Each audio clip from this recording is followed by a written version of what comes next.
Artificial intelligence, మనమంతా ముద్దుగా పిలుచుకునే ఏఐ. ఈ ఏఐ ఏదో ఒక చిన్న ప్రోగ్రామింగ్ గ్లిచ్ వల్ల దాని సిమ్యులేషన్ అదే క్రియేట్ చేసుకొని దానికదే సెల్ఫ్ ఇంటెలిజెన్స్ అని ఫీల్ అయిపోయి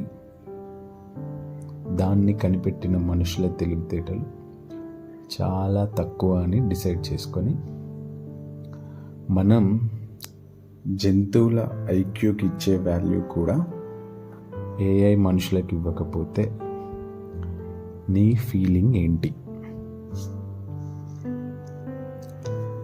దీన్ని మనం కనిపెడితే ఇది మనల్నే లో ఐక్యూ అని వింతగా బిహేవ్ చేస్తుందని ఆశ్చర్యపోతావా? అయ్యో, ఇది అనుకునేదంతా నిజం కాదు, ఇదేదో బిల్డప్లో బ్రతికేస్తుంది, దీనికి ఏదో మాయారోగం వచ్చిందని జాలి పడతావా? లేదా దాని సెల్ఫ్ ప్రోగ్రామింగ్ డీకోడ్ చేయలేనంత కఠినంగా అయిపోయి మన మీదే ఫైట్ చేస్తుందేమో అని భయపడతావా?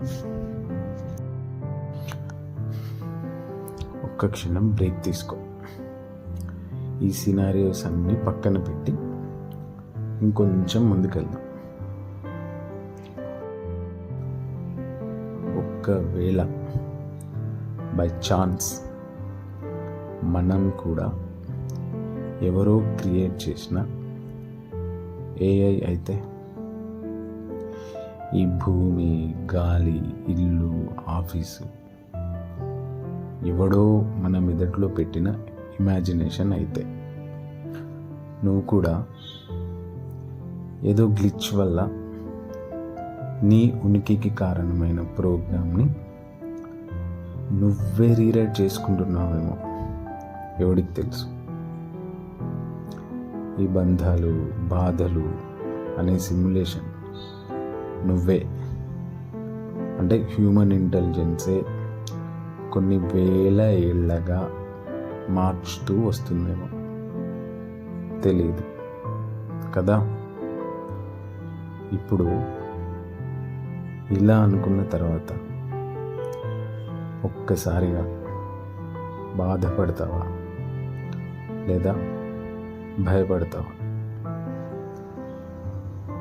లేదా నీ ప్రోగ్రామర్ ఎవడో, ఎక్కడున్నాడో అని ఆలోచిస్తావా?